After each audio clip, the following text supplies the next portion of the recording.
अर्थसंकल्प अर्थमंत्री अजित पवार आज विधिमंडळात करणार सादर. अजित पवार यांचा 11वा अर्थसंकल्प.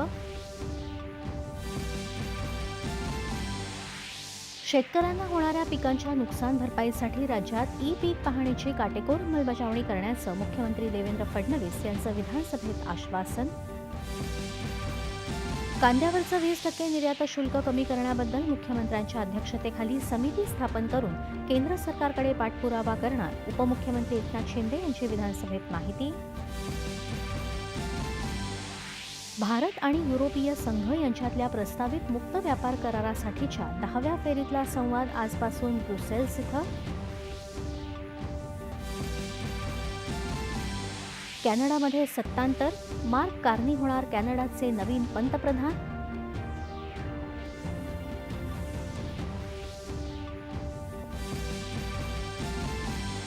आयसीसी चॅम्पियन्स क्रिकेट करंडक स्पर्धेत रोमहर्षक लढतीत भारताचा न्यूझीलंडवर 4 गडी राखून विजय.